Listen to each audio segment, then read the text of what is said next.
Once, there might have been a world between worlds, a stretch of land linking India, Sri Lanka, and Madagascar, teeming with rivers, forests, and early humans. You wake up among them, barefoot in dawn mist, unaware that your home will one day drown. The air smells of salt and wet clay. It's warm, but not unpleasantly so, like a summer morning before civilization invented air conditioning and anxiety. You can hear something in the distance, not waves yet, just wind passing through trees that don't exist anymore. The ground is soft beneath your feet, because technically it's future seafloor. You live on a continent the world has forgotten. Some call it Lemuria, others Kumari Kandam. You just call it home. It's a place of rivers that cut through jungles, of elephants and giant birds, of people who watch the sun rise over an ocean that isn't quite as close as it used to be. They don't know the word continent, and they certainly don't know the word extinction. They just build, fish, and tell stories, the three original human hobbies. Your neighbors are early engineers in loincloths, carving perfect circles into stone. They don't have the tools to explain. They don't have metal yet, but somehow they manage geometry. They build terraces that catch the light, align them with stars they can't name, and leave behind ruins that archaeologists in 2025 will politely call unconfirmed formations. At night, you lie by the fire and look up. The stars seem closer, sharper, like a ceiling you could poke holes through. You don't realize it yet, but the world is about to change. Slowly at first, then all at once. The first clue is the rain, not the soft, cinematic kind. This rain feels personal. It doesn't fall, it attacks. Rivers swell, lakes break their banks, and entire valleys turn into mud. The elders say the sea is angry. You're not sure if that's true, but the ground under your hut has started to make suspicious gurgling sounds. You notice the shoreline creeping closer each season. Where children once played, waves now curl and hiss. The palm trees stand their ground for a while, then topple, one by one, like tired soldiers. You can almost hear the earth sighing as it rearranges itself. You don't know it yet, but the ice age is ending. Somewhere far away, glaciers are melting, massive, slow-motion avalanches feeding the sea. The ocean rises a few millimeters a year, but millimeters add up. Decades pass. The coast moves inland, swallowing forests, farms, and cities that future scientists will dismiss as coastal anomalies. One evening, you climb a ridge to escape the mosquitoes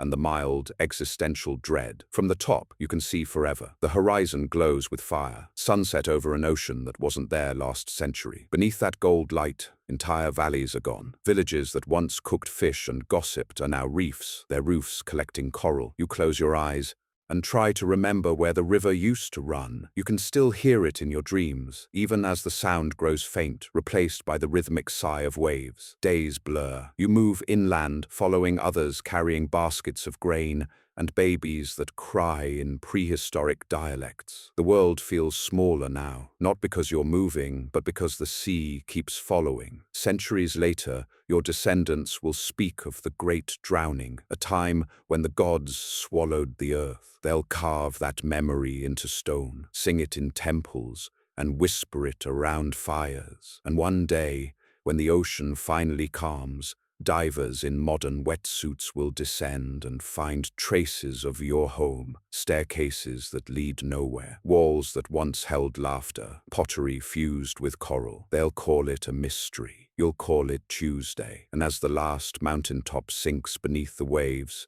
the continent that slipped away doesn't vanish. It just changes its address. You can almost hear it settling into its new role, the seabed beneath the Indian Ocean, the hidden cradle of everything that came after. Because nothing in history ever truly disappears. It just learns how to hold its breath. Under the waves off India's coast lies a city grid of stone walls, wharves, and streets, 9,000 years old. As divers descend, you feel the pull of déjà vu. Was this the world's first city?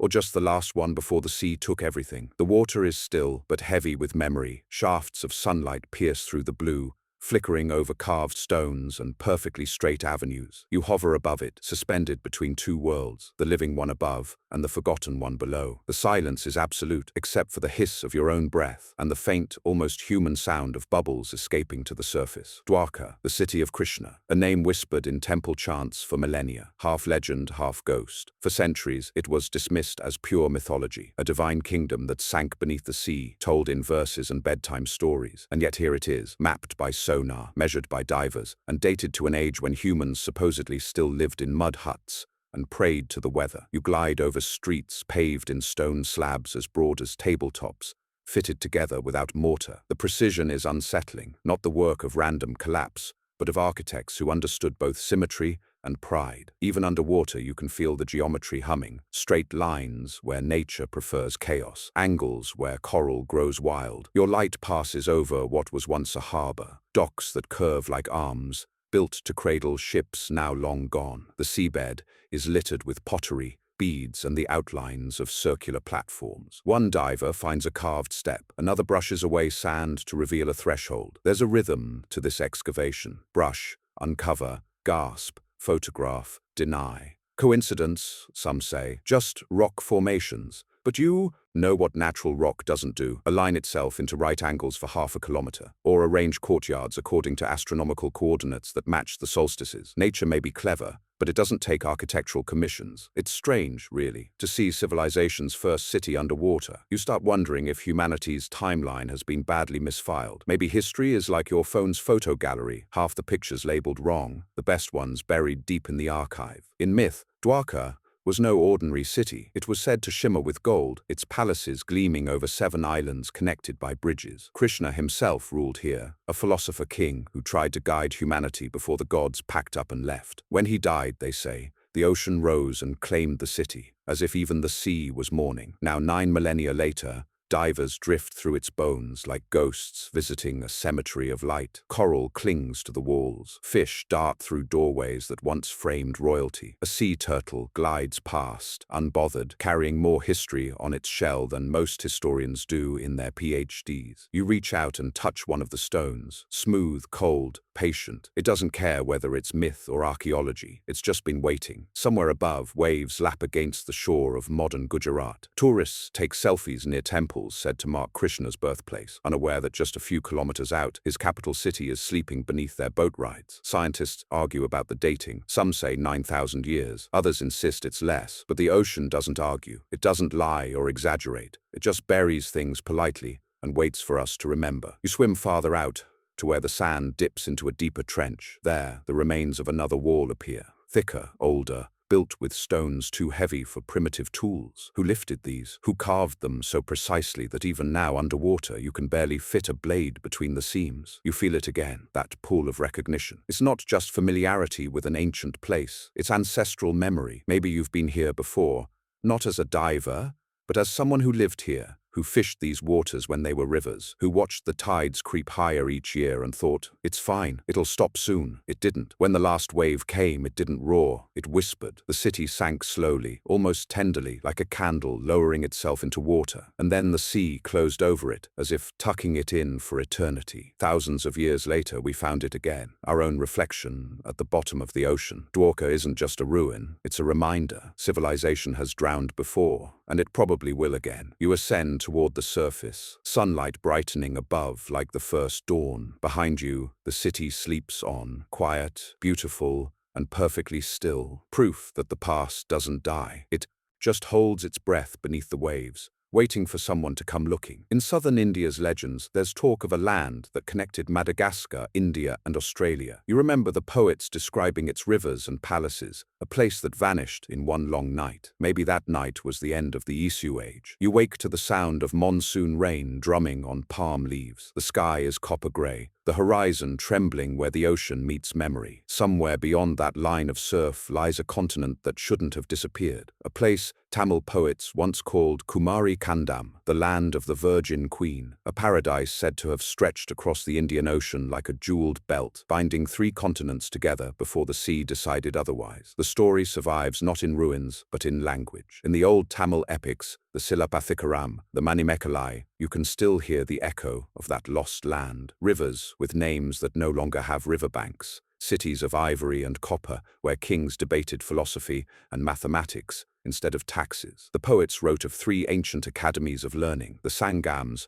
where scholars gathered by torchlight to record everything from astronomy to heartbreak. You can almost see them, barefoot geniuses in linen robes, arguing over whether the universe had a beginning while their continent quietly plotted its exit strategy. By day, the kingdom was ruled by the Pandya dynasty, its capital said to gleam with towers that touched the clouds. At night, musicians played on terraces overlooking a sea that, inconveniently, was getting closer every year. The tides crept in with the subtlety of a nosy neighbor. But people adjusted. Humanity always does. They rebuilt a little higher, moved a little inland, convinced themselves that water was just water and not destiny sneaking up in slow motion. Then came that night. The texts call it simply the flood. No adjectives, no epic punctuation, just a line of understatement strong enough to carry millennia. The land of Kumari sank beneath the sea. You can imagine it now, the ground trembling underfoot, the moon too bright, the sea pulling back in eerie silence before roaring forward with the kind of authority only nature has. One moment you're in a market smelling of spices and roasted rice. The next, the street is gone. A wall of water swallows the world. The poets later said the gods wept, but maybe that was just thunder. Modern scholars roll their eyes at this, of course. They say Kumari Kandam was a myth invented to explain Tamil linguistic pride, a poetic Atlantis dreamed up to place South India at the center of prehistory. But then again, sonar scans around the Indian Ocean reveal submerged ridges and plateaus, where no ridges or plateaus should be. Off the coast of Kanyakumari, strange stone formations lie buried in silt. Coincidence maybe, but even science, when pressed, admits that the sea level did rise about 120 meters after the last ice age. That's a lot of coastline to lose. Imagine the map redrawn, India swelling outward, Madagascar attached, Sri Lanka merely a hill on the mainland, an entire cultural world stretching across what's now ocean, its temples, libraries, and laughter erased by salt water. If the flood really came, it didn't just take land, it took continuity. You can rebuild houses, but you can't rebuild history. Today, Tamil fishermen still tell stories of stone pillars visible beneath clear water on calm mornings. Divers report faint outlines of stairways, columns draped in coral, inscriptions in a script too worn to read. Official reports file them away under natural formations, because bureaucracy, unlike the sea, never floods. It just fills slowly with paper. You picture a survivor from that night, someone like you, standing on the last cliff as the ocean devours their world. They carve a message into rock, a prayer, a warning, maybe just a name. Then the tide claims it. Thousands of years later, the same rock becomes a curiosity on a tourist beach, half buried, mistaken for sculpture, and yet the memory refuses to die. The Tamil language, one of the oldest still spoken, carries ghost words from that drowned world. Its grammar bends around lost geography. Its myths remember coordinates no map records. It's as if the language itself refuses to accept the eviction notice. You stand there now, at the southern tip of India, where three seas meet and currents twist like threads of fate. The air smells of salt and jasmine. Somewhere below the waves lies the city of the poets, the halls of the Pandya kings, the cradle of ideas that floated away but never sank. You look out over the endless blue and realize the ocean didn't erase Kumari Kandam, it archived it, and every wave that brushes this shore is a footnote from that lost library, whispering in a language older than time. We were here, we built, we loved, we drowned, but we're still speaking through the sea. Imagine the seas rising 120 meters over millennia. Entire river deltas swallowed, villages turned into reefs. You feel the shoreline creeping closer each year, slow enough to ignore, fast enough to destroy. At first, it doesn't seem like the end of the world. The air just feels heavier, the mornings a little wetter. The river floods a little higher each spring, but that's fine. You build your hut on a small rise and call it adaptation. The elders say it's the gods cleansing the earth. You tell yourself it's just weather, because that's how collapse always begins, politely. The world you live in, around 12,000 years ago, is at the mercy of a very slow apocalypse. The ice age is dying. Massive glaciers, thicker than city skylines are tall, begin to melt under a warming sun. Each drop of meltwater is insignificant until it joins billions of others. They all head the same direction, down, into rivers, into seas, into everything you once thought was land. Far to the north, the Laurentide ice sheet retreats like a glacier-sized landlord reclaiming the world's deposit. Mountains reappear, valleys reawaken, and the ocean, patient and opportunistic, starts quietly repossessing half the planet. In Asia, the Bay of Bengal begins to swell. In Europe, coastlines backpedal like guilty witnesses. Off the coast of what will someday be India, entire forests vanish beneath the encroaching tide. Trees don't burn here, they drown, roots still gripping the soil as the salt creeps up their trunks. You watch a mangrove disappear, leaf by leaf, like a slow magic trick you didn't agree to, and it doesn't stop. The melt continues for centuries. Sea level rises a few millimeters a year, the kind of change you could ignore if you weren't paying attention, and no one ever pays attention to water until it's in their bed. Villages adapt by migrating inland, building on higher ground, but higher ground keeps turning into shoreline. Your grandparents tell stories about how far the sea used to be. You think they're exaggerating, until you see the broken foundations beneath the surf. The ruins are still there, shimmering beneath the water like ghosts too proud to leave. It's not just homes that vanish, it's knowledge. The first settlements, the earliest experiments in farming, in pottery, in navigation, all swept away, buried in silt and coral. The ocean is not cruel, but it is thorough. It keeps secrets better than any empire. Somewhere, on what is now the Sunda shelf, the drowned plains that once connected Malaysia, Indonesia, and Thailand. Rivers twist into deltas that no longer exist. The people there move slowly east, following dry land until the sea corners them. The same story plays out in Africa, in Europe, in the Americas. Humanity doesn't yet know it's global, but it's all sinking together. The melt reshapes everything. Animals migrate, confused by vanishing forests. Mammoths fade into memory. People follow the receding edges of habitability, chasing fish, chasing warmth, chasing survival. Civilization is being erased, not by war or famine, but by the quiet persistence of physics. You stand on the edge of what used to be a continent. The air hums with insects and regret. Each night, the waves creep a little higher, licking away the boundaries between earth and ocean. Your world is dissolving, one shoreline at a time, and yet humans adapt in ways that seem both foolish and miraculous. You learn to build boats, carved logs at first, then planks, then vessels that can follow the coastline. The first sailors set off not to explore, but to escape. Each generation goes a little farther, following the drowning sun. They carry stories of the lands that used to be, stories that become myths, and myths that become religions. In time, someone will write about a flood that wiped the earth clean. They'll call it divine judgment. They'll tell of an ark, a hero, and a promise. But beneath every myth lies the same simple truth. The world got warm, the water rose, and humanity learned to swim. Thousands of years later, divers will rediscover your home beneath the Indian Ocean. They'll call it archaeological interest. They'll measure your ruins with lasers and carbon dating, and they'll marvel at the precision of your lost walls. Some will say it proves an ancient civilization existed before history began. Others will roll their eyes and mutter, natural formations. Neither will be right, because both will miss the point. The Great Melt wasn't about one city or one people. It was about everyone. The entire planet slowly exhaling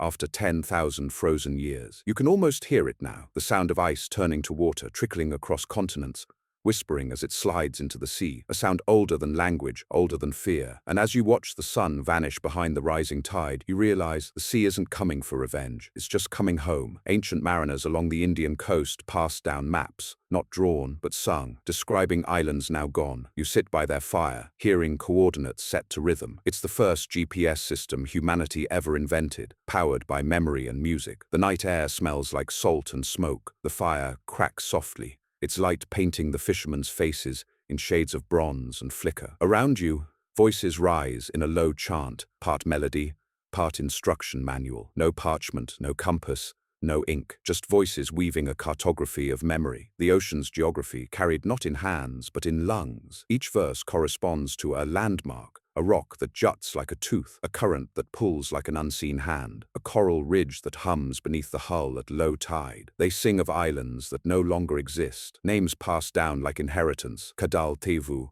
Pumpuha, Manapad. You hum along, trying to follow the melody, but each note hides a direction. Every pause means turn west. Every high pitch means mind the reef. You realize you are listening to the world's oldest form of navigation, a sonic map, a memory encoded in rhythm. You glance at the oldest of the men, a sun-leathered sailor with eyes like wet sand. He smiles at your confusion. The sea listens, he says, as if that explains everything. And in a way it does. Before compasses, before sextants, before someone thought to call an app Google Maps, people remembered the sea through song. The Polynesians did it in the Pacific. The Tamils did it in the Indian Ocean. Each wave, each wind direction had a name, a rhythm, a story. To navigate was not to measure, it was to remember. You imagine a time when the horizon wasn't mystery, but music. The sea wasn't a border, it was a highway for those who could hear it. The ocean itself was the archive, storing sound, rhythm, and myth in tides that never forgot. They tell you that each fishing family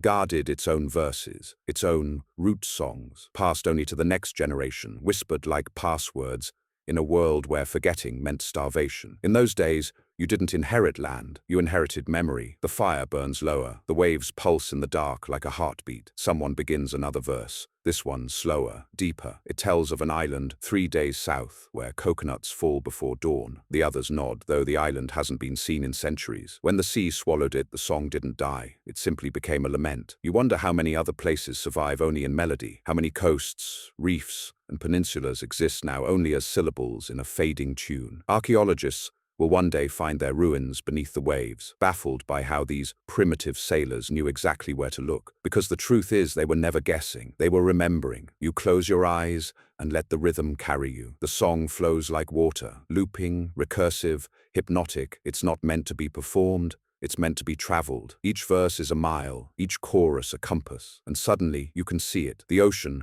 as a vast network of invisible paths, traced not in ink, but in melody. Somewhere out there, on the horizon, a line of faint lights flickers, not stars, but lanterns from other boats, each man singing his own version of the map. Together, their voices overlap in counterpoint, an accidental symphony of bearings and belief. It's chaos and order at once, like jazz written by Neptune. You realize that when these men say they know the sea, they mean it literally. They know its moods, its humor, its taste. They can smell a coming storm. They can hear depth in the way a wave hits the prow. You, with your GPS and weather app, are the primitive one. As dawn bleeds into the sky, the oldest fisherman points toward the horizon, where the sun rises from the same spot his ancestors swore an island once stood. That's where the gods fish now, he murmurs. You nod, though you don't believe in gods, at least not the kind with temples. But maybe belief itself was the first map, a way to make sense of the endless blue. Centuries from now, the songs will fade, the coordinates will be lost. But every so often, when a certain wind blows across the Indian Ocean, sailors claim they still hear a low hum, like voices carried on water, marking out an invisible route between worlds. You like to think that's true, because long before satellites and sonar, before anyone drew lines on a globe, the sea already had its own language, and humanity once knew how to sing it. A 30-kilometer sandbar between India and Sri Lanka looks suspiciously engineered. Satellite images show straight lines under the surf. You cross it barefoot, feeling coral crunch like ancient pavement. The sea is shallow here,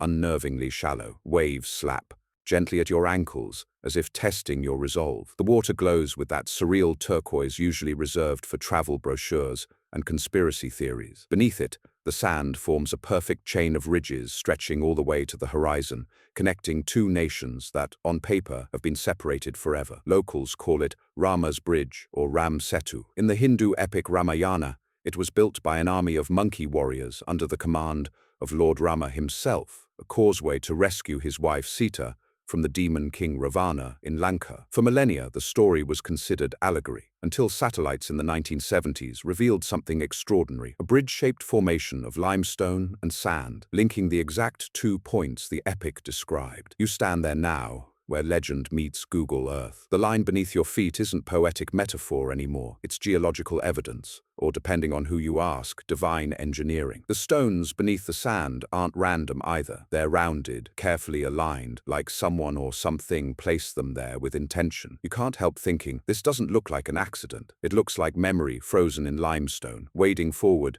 you feel the crunch change texture, coral giving way to ancient shell limestone. Each step sounds hollow, almost musical. The tide hisses and retreats like a breath. The wind carries whispers from both shores, Tamil fishermen chanting prayers on one side, Sinhalese monks reciting sutras on the other. It feels like you're walking across a dialogue that never ended. Scientists, of course, have their explanations. They say the bridge is a natural formation, a chain of sandbanks built up over thousands of years by tides and currents. It's geological coincidence, not divine intervention. But the alignment is too perfect, the straightness too deliberate. Even NASA once admitted that it resembles a man-made structure, though they diplomatically stopped short of saying by whom. You imagine the ancient builders, not gods, not monkeys, but people, early mariners and engineers, thousands of years before recorded history, stacking stone and coral to connect two worlds. Maybe they weren't trying to rescue anyone. Maybe they were trading, migrating, building the first cross-border highway in human history. Maybe Rama's army wasn't metaphorical monkeys at all, just men with tools,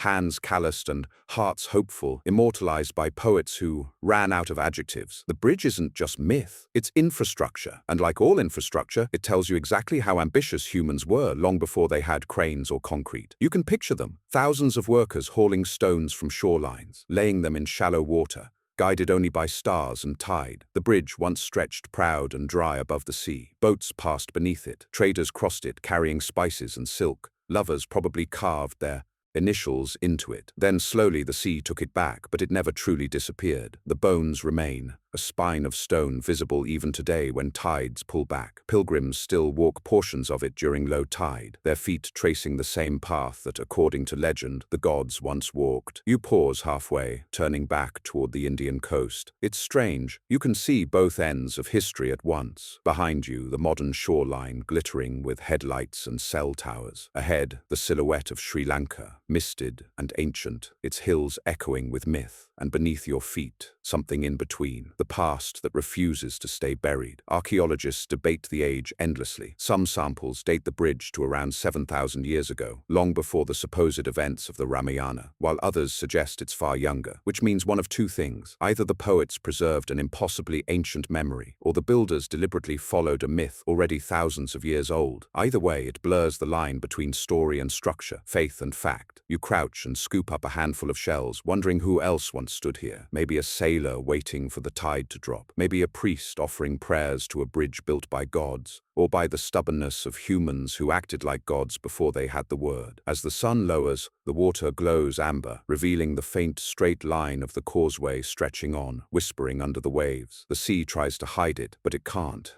Because this isn't just coral or sand, it's persistence, it's myth with scaffolding. You start walking back, your feet sinking into the cool sand, the bridge vanishing again beneath the rising tide. Behind you, the sea closes gently, pretending nothing ever happened. But you know better. Somewhere beneath those turquoise waves lies proof that history doesn't just live in temples and scrolls. Sometimes it lies half asleep under the surf, waiting for the next curious traveler to walk across and realize that myth, more often than not, was just truth told beautifully. Before the Indian Ocean filled, it was a basin of rivers and lakes. Early humans wandered its fertile plains. You see them building, farming, laughing, unaware they are living in a future seabed. The air is heavy with the smell of wet grass and distant rain. The horizon stretches unbroken for miles. No shimmer of blue water. No salt, no tide. The Indian Ocean, as you know it, doesn't exist yet. What lies before you is a vast, green cradle of life, a mosaic of rivers snaking through savannas, dotted with lakes so wide they catch the whole sky. Herds of elephants graze by the water's edge. Flocks of birds rise in clouds, their wings catching the low sun. It's an Eden with dirt under its fingernails. You walk among the people who call this basin home, the sea people before the sea. Their huts are woven from reeds. Their laughter rolls like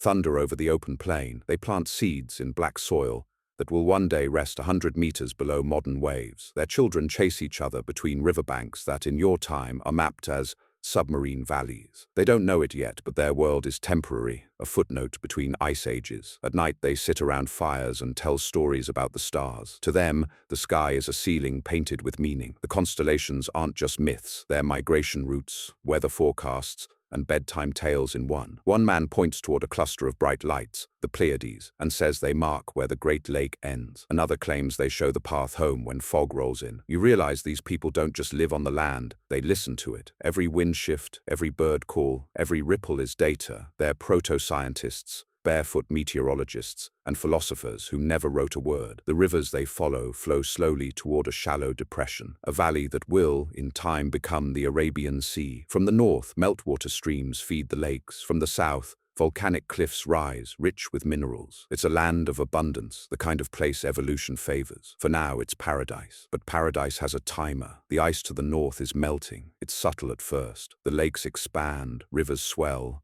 marshes spread wider each year. The people notice but shrug. Water brings life after all. They fish more, hunt more, move their camps a little higher. They think they're adapting, but adaptation is just denial that works temporarily. As centuries pass, the rains grow unpredictable. The ground softens underfoot. One season, a flood wipes out the lower settlements. Another, the Great Lake doesn't recede. The people whisper about angry spirits beneath the ground. They build altars of stone and whisper prayers into the mud. It doesn't help. One night, lightning splits the sky, and the horizon flashes white. Somewhere far away, a glacier collapses. The flood that follows isn't local, it's global. The great rivers that once gave life now turn against their makers. Valleys vanish, plains dissolve, and the first ocean begins to claim its kingdom. You can almost hear it, the roar of water pouring through river mouths, the crash of waves against cliffs that have never seen them. Entire forests bow and vanish beneath churning brown tides. Within generations, the land that once stretched from India to Madagascar becomes a shallow, restless sea. The survivors retreat inland, carrying baskets, fire, and memory. But memory is the one thing water can't drown. Their stories travel with them. Songs about the lost rivers,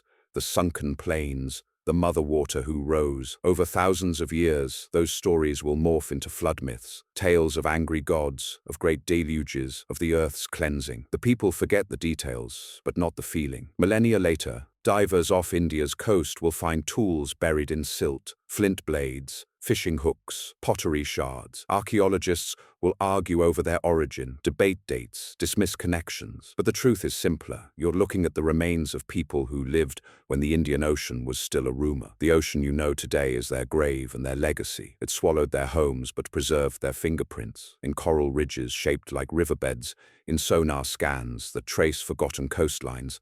In myths that remember things, geology confirms millennia later. As you drift above the modern seabed, you can almost see them still, moving through the haze, carrying water jars, watching the first tide roll in. They laugh, unaware they're witnessing the beginning of something enormous. To them, it's just another storm. To you, it's history's quiet turning point. The moment land surrendered to sea, and humanity learned that the ground beneath its feet was never permanent. And somewhere below, in the stillness of the deep, their laughter still echoes faintly. A reminder that even before the ocean existed, people were already dreaming beside its future shore. Long before Noah, Sumer, or Gilgamesh, stories whispered of a great wave. In every language, the word for remember sounds like a warning. You sit by an elder who tells you the sea used to be farther away. You don't believe her. The fire crackles between you, smoke rising in soft spirals into the humid night. The elder's voice is slow and steady, each syllable worn smooth from being told too many times. Her eyes reflect the flames, not with fear, but with recognition. She has seen this story before, maybe not with her eyes, but with something older, the inheritance of memory. Around you, the others listen quietly, their faces glowing orange and gold. The children lean in, as if the words themselves might warm them. The sea was once far, she says, pointing her stick toward the darkness. You could walk where the water sleeps now. There were fields there, and trees. The gods took it back. You almost laugh. You've grown up by the coast. The sea has always been there. The tides come and go, but they don't move. The idea that the ocean once lived miles away feels absurd. And yet something in her tone, that blend of warning and grief, unsettles you. She continues, "My grandmother's grandmother saw the sea walk. It rose without wind, without rain. The water came like a wall and ate the earth. It took the fields, the cattle,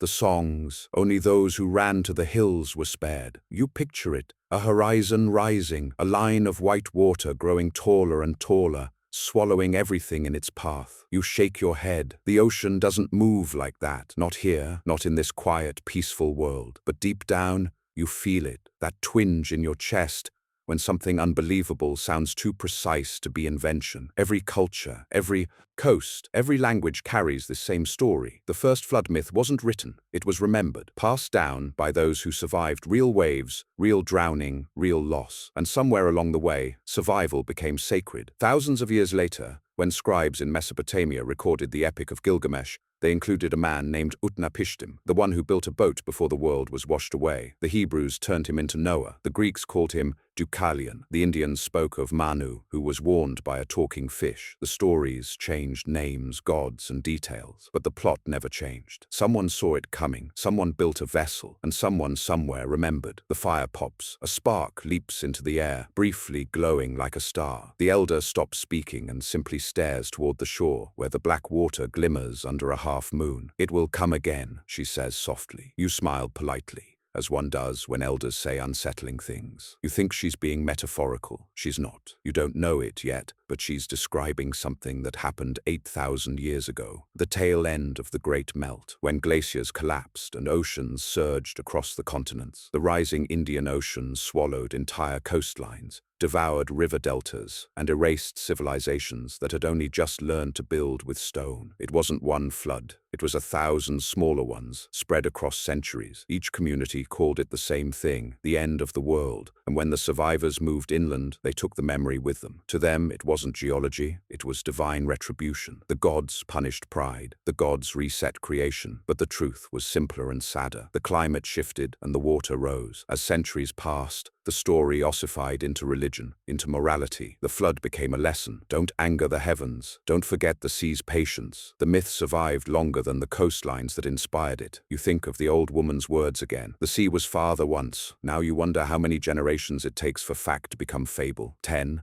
20. How long before a memory erodes into myth like coral into sand? Archaeologists in your future will find evidence of the flood everywhere. Sediment layers in Mesopotamia, saltwater shells in inland valleys, sonar scans of drowned cities. They'll debate the details, but the ocean doesn't care for debate. It simply moves when it's ready. The elder begins to hum, a low, haunting tune. You realize it's not just a song, it's a record. The melody climbs and falls like the tides, each verse recalling another village, another loss. You understand now. This is how they preserved history before writing. Memory disguised as music, science disguised as story. The fire burns low, waves crash faintly in the distance. The elder's voice fades into silence. For a moment, all you hear is the sea breathing in the dark. You look out toward the horizon and try to imagine the water walking. You can't, not yet, but one day, when the tide starts to climb higher than usual, and the sea creeps closer to the village, you'll remember her words, and you'll realize she wasn't telling a myth. She was leaving you a warning, carved not in stone, but in song. Divers find coral formations shaped like temples. Nature's coincidence, say scientists, but you see tool marks and terraces that align with solstices. Coral doesn't build in right angles, but civilizations do. The water presses cool and heavy around you, turning the world into shades of blue and green. Your bubbles rise slow and silver toward the surface. Below,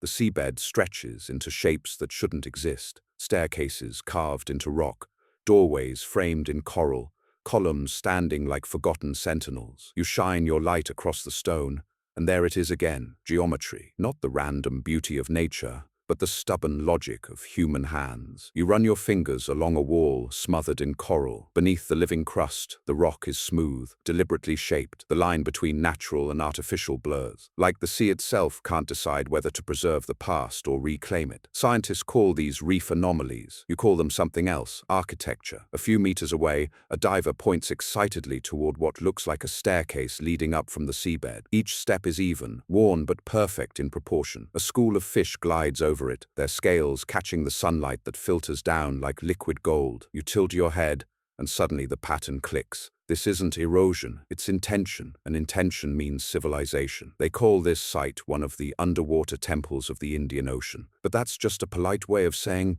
we don't know what this is. Some say it's natural uplift. Others claim it's a lost city from 12,000 years ago, swallowed when the ice melted. You hover above it, imagining a time when this wasn't the seafloor but a plaza, the heart of a city whose rooftops brushed the clouds instead of the current. You can almost hear it, the echo of footsteps, the hum of conversation, the rhythm of life. Stonemasons cutting, traders shouting, priests charting the stars. Then one day, silence. The sea arrived, and everyone left or drowned. The coral took over, like ivy claiming a forgotten cathedral. The deeper you go, the stranger it gets. Massive blocks, some the size of small houses, rest perfectly aligned, each one slightly offset from the next, forming terraces that mirror the steps of the sun at solstice. Coincidence? Perhaps. But even coincidence gets suspicious when it starts following astronomical precision. You remember what the old myth said? The gods built their palaces beneath the ocean. Maybe that wasn't poetry. Maybe it was a very literal address. The coral itself seems to know what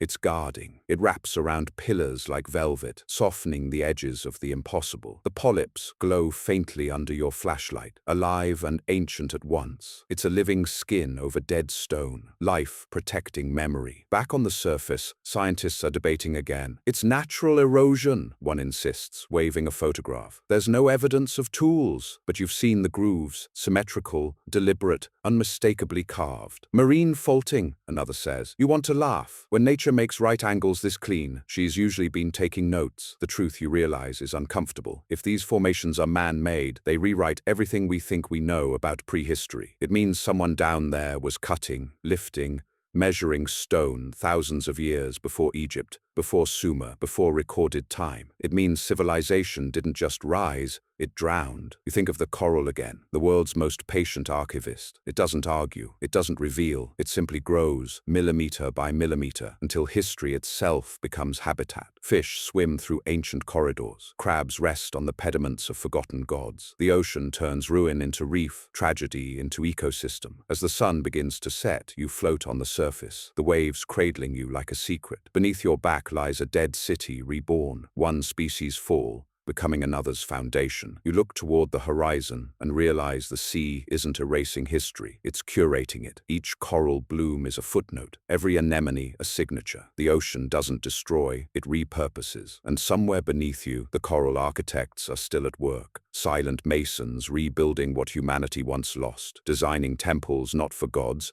but for fish, plankton, and time itself. Because maybe that's what civilization always was. Not the buildings we raise, but the ones that endure even after we stop remembering who built them. In the 19th century, scientists invented Lemuria to explain similar fossils in Madagascar and India. Later, mystics adopted it as the land of light. You imagine them half right. Science stumbled onto myth by accident. It began, as most grand mistakes do, with good intentions and bad maps. Picture a Victorian gentleman in a waistcoat, monocle fogged from enthusiasm, poring over a globe by candlelight. He notices something peculiar, fossils of the same extinct lemur species appearing in both Madagascar and southern India, but nowhere in between. And because teleportation wasn't yet fashionable, he concludes there must have once been a land bridge connecting the two, a vast, vanished continent stretching across the Indian Ocean. He names it Lemuria after the lemurs who, in this theory, apparently commuted between continents. Science in the 1800s was a mix of precision and daydream. The Victorians were brilliant at measuring the world,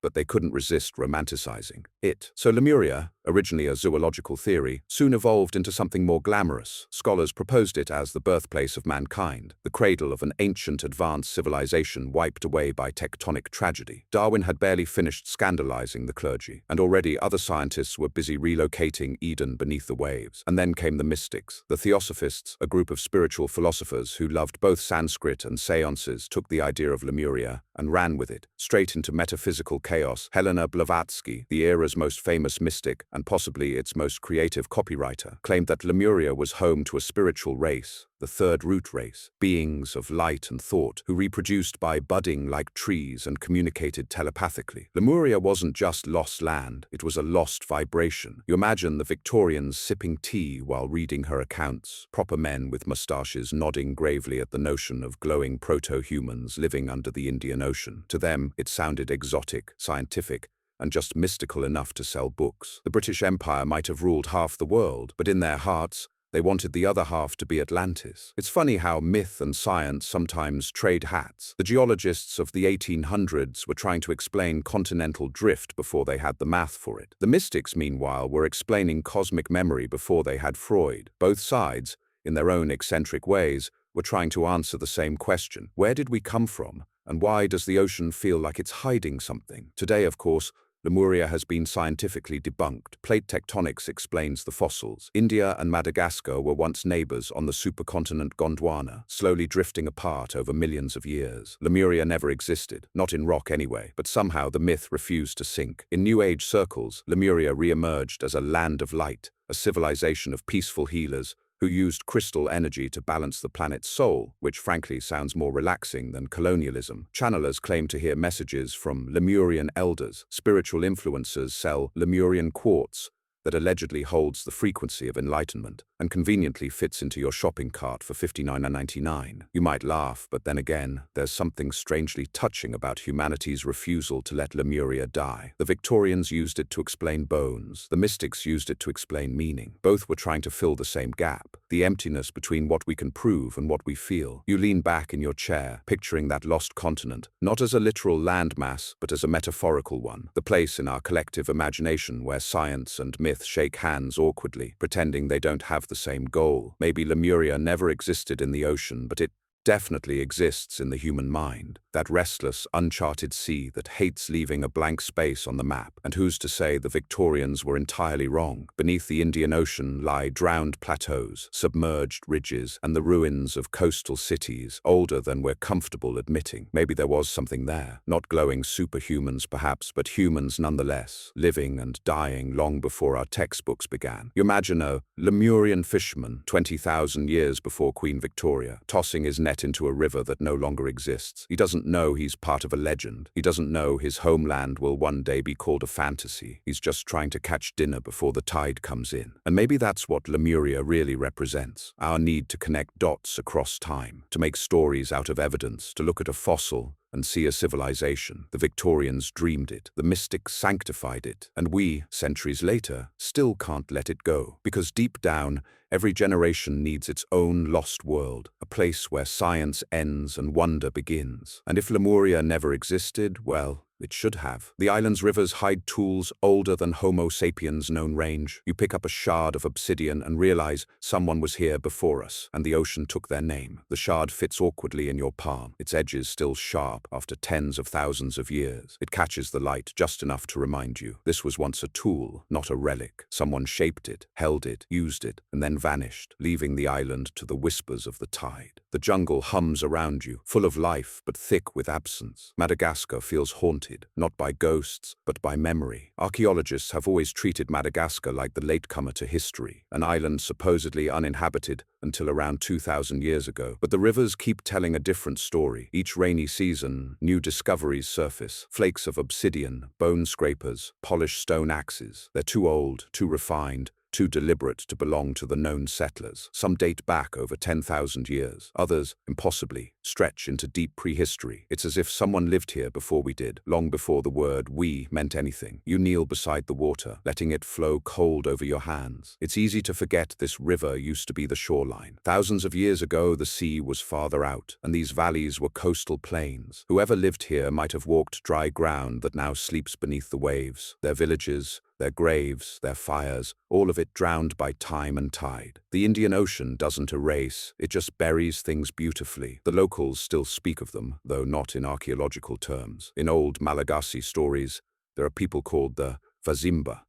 The first ones. They were small, quiet and strange, said to have come from the water and returned to it. Some say they could breathe underwater. Some say they never died at all. Anthropologists, of course, call this myth. But myths, as usual, are just history's stage whisper. You picture the Vazimba in the twilight, walking barefoot through ferns, their fires reflecting on the river like tiny suns. Maybe they weren't spirits. Maybe they were a civilization that thrived before the great melt, when the world's water levels were lower and the coasts broader, when the lost land between Madagascar and India, Lemuria, Kumari Kandam, or whatever name you prefer, still reached above the waves. Perhaps Madagascar was just the western edge of their continent, a piece that didn't sink fast enough. The forest closes in as you follow the river downstream. Everywhere you look, there are signs of hands, terraces carved into hillsides, stones stacked with too much order for chance. The jungle has reclaimed everything, but the geometry remains, stubborn as memory. You touch the stones, slick with moss, and realize how little we truly know about our own past. Later, back at the coast,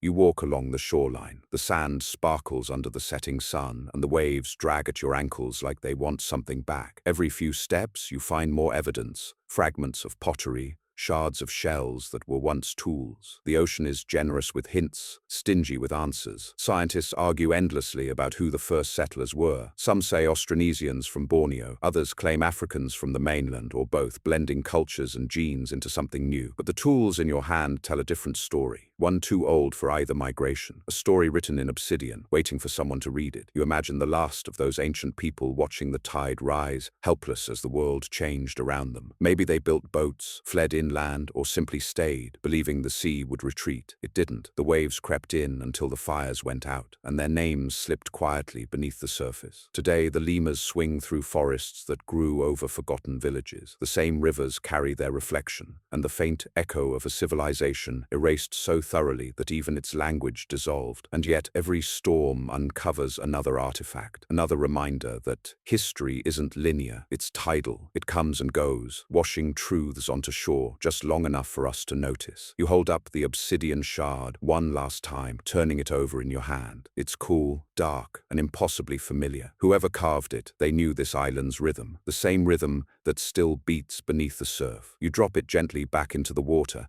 and it vanishes in a blink, swallowed by reflection. Somewhere below, the river joins the sea, and the sea carries it away, back to where it began. The ghost shore keeps its secrets, patient as ever, and you can't help but wonder if the ocean remembers every name it's ever taken, whispering them softly in a language made of waves. Across Tamil, Malagasy, and Polynesian dialects, fragments of one proto-language appear, words for sea, fire, and sky, that all mean the same thing. You wonder if languages can swim. The thought hits you somewhere between wonder and absurdity. Maybe words migrate, just like people. You imagine a fisherman 10,000 years ago shouting across a shoreline that no longer exists, his words carried by the wind and remembered by someone half a world away. Over time, those sounds warp, stretch, and shift, vowels sliding like continents, until the same word for sea becomes sky, and then fire. Maybe they're all the same word anyway, forces that move, consume, and illuminate. Language, after all, is the most stubborn thing humanity ever built. You can drown a city, erase a culture, sink a continent,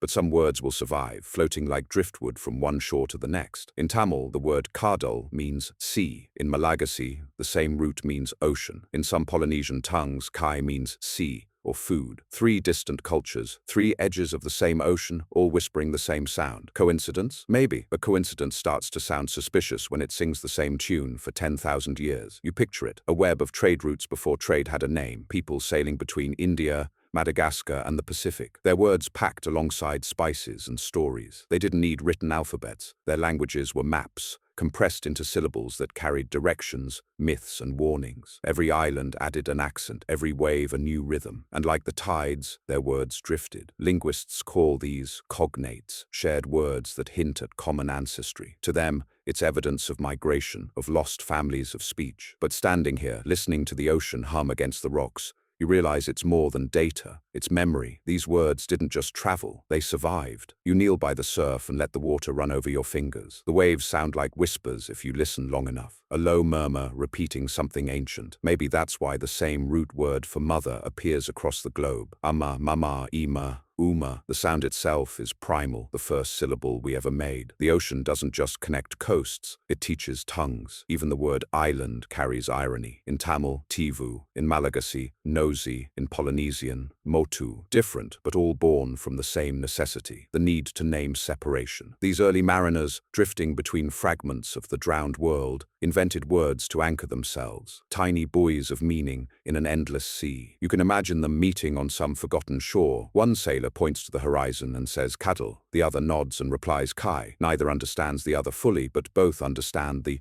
ocean. Meaning crosses before grammar does. Thousands of years later, scholars in air-conditioned rooms will trace these fragments through dusty manuscripts, plotting language trees like genealogies. They'll argue about whether these similarities are coincidence or proof of a prehistoric civilization that once bridged half the planet. But the ocean doesn't care about academic consensus. It remembers every word it's heard. You start to notice a pattern, the same soft consonants, the same vowels that roll easily from the mouth, shaped by wind and salt air. It's as if the environment itself trained language. On islands, words get shorter, punchier, like pebbles smoothed by the tide. On continents, they sprawl and harden, collecting consonants like barnacles. Even today, the echoes persist. Tamil fishermen along India's coast shout directions that sound eerily similar to Polynesian chants used for navigation. Malagasy songs still use words that trace back to Sanskrit, older still to Dravidian roots, and beyond that, to silence. Somewhere in that chain lies the first voice that named the sea. You lean back and listen. The waves crash in phrases, recede in pauses. You can almost hear grammar in motion, the rhythm of existence teaching humanity how to speak. Maybe language didn't begin on land at all. Maybe it started here, between surf and sand, shaped by the steady inhale and exhale of the world itself. The tide creeps closer, and the foam curls around your feet like punctuation. You whisper a word, any word, and the ocean swallows it whole, translating it instantly into a sound it's been practicing for millions of years. And for a moment, near Japan's coast, stone terraces rise from the deep like ziggurats. You run your hands along their edges, carved or natural. Hard to tell when nature itself seems to remember geometry. The water here is clear enough to see forever, a glassy blue stretching downward into myth. Sunlight cuts through it in trembling columns, lighting up stairways, platforms, and corridors that defy explanation. You descend slowly, the ocean swallowing sound until all that's left is your breath and the muffled hum of eternity. Below you lies Yonaguni, Japan's underwater enigma. 40 meters beneath the surface, a monolith the size of a city block juts out of the seabed, its sides chiseled into neat right angles, its layers stacked like steps leading down into time itself. The structure feels deliberate, conscious, like someone once built it for gods who preferred to walk underwater. You brush your gloved hand along the stone. The edges are impossibly sharp, not the smooth, random curves erosion usually leaves behind. Here you find corners, perfect ones. Platforms arranged in grids, passageways that seem to lead somewhere, though somewhere has been underwater for at least 10,000 years. Above, schools of fish dart through the gaps, flashing like quicksilver against the stone. Nature, of course, claims credit for everything it buries. Scientists say Yonaguni is natural,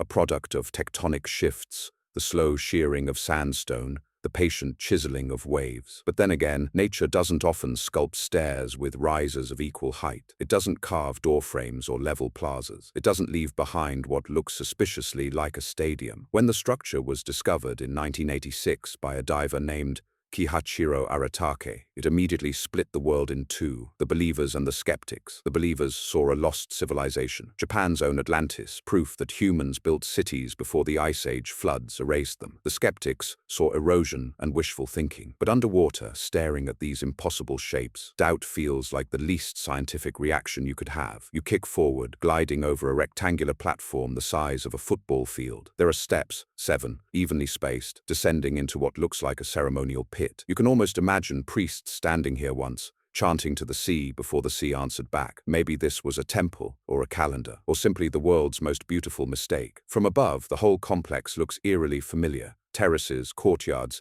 even what some call a pyramid. There's symmetry where there shouldn't be, alignment where randomness should reign. Some divers claim that at certain times of year, the sun's rays pierce the water and strike the stones at angles matching solstices. Others say they've found carvings, faint, wave-worn symbols on vertical faces that no current could have made. You hover there, the current tugging gently at your fins, and you can't shake the feeling that you're not just looking at ruins, you're looking at memory, as if the earth itself once learned architecture and then forgot it again. The deeper you go, the darker it becomes. At 40 meters, light fades to green, and the water presses tighter against your chest. You pass what looks like a long corridor flanked by pillars. Between them, coral blooms like ivy reclaiming a fallen kingdom. The silence is heavy, reverent, the kind of silence you get in cathedrals or tombs. It's easy to romanticize, of course. Maybe it really is all natural. Maybe humans just want to see design where there's only chance. But if the ocean can form something like this by accident, you think, then nature must be an artist far older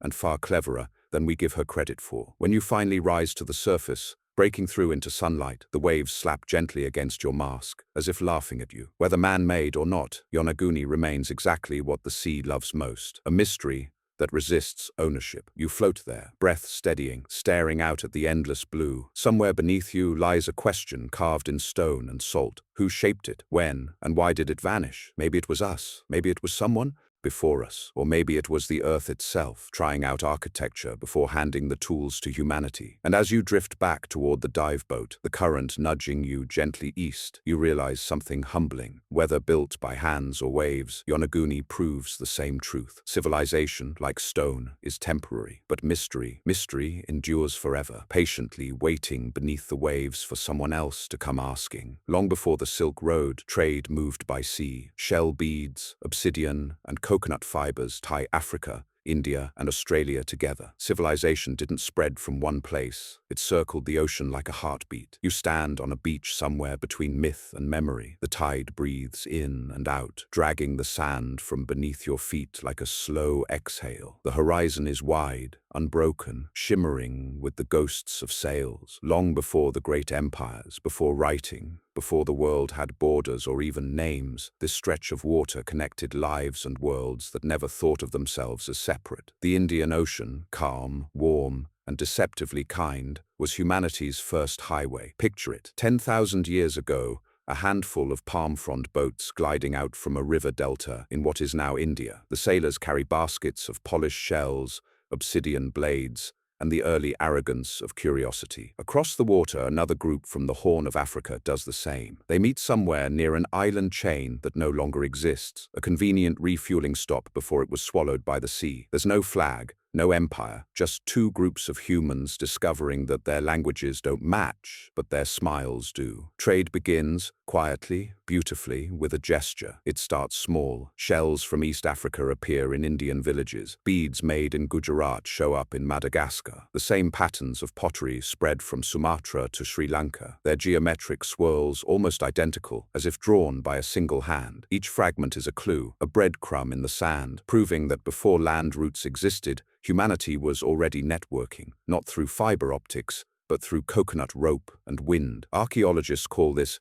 prehistoric maritime exchange. You could just call it curiosity, with a good sense of direction. They found obsidian from Anatolia buried in East African graves, and cowrie shells from the Maldives tucked inside tombs in the Arabian desert. Even the DNA of chickens, yes, chickens, suggests they sailed with us. Polynesian chickens appear in Africa, African bananas in Indonesia. Someone was swapping recipes long before Marco Polo thought to pack lunch. You crouch at the water's edge, watching the surf drag seaweed into slow spirals. Imagine the rhythm of those early voyages, not daring explorations, but everyday commutes. They didn't need maps, they had the monsoon. For half the year, the wind blew east. For the other half, it blew west. The sailors learned the schedule, timed their departures, and returned on the same predictable tide. The ocean wasn't an obstacle. It was a conveyor belt. Every coastal village became a port, every port a gateway. Ideas like goods began to travel. Songs, symbols, rituals, and firelight philosophies. Even myth hitched a ride. Flood stories, serpent gods, solar deities, spreading across the rim of the ocean like migrating birds. By the time the first pharaohs carved hieroglyphs in stone, the Indian Ocean was already whispering in a dozen languages. You imagine an early sailor lying on his back at night, staring up at stars that seem close enough to touch. He doesn't know the word constellation, but he knows the patterns. He knows when Orion rises, it's time to head west. When the Pleiades sink, he's home. Navigation wasn't science. It was song, a memory sung against the sky, and the ocean listened. Even today, the monsoon winds keep their rhythm, the same steady pulse that once carried cinnamon, gold,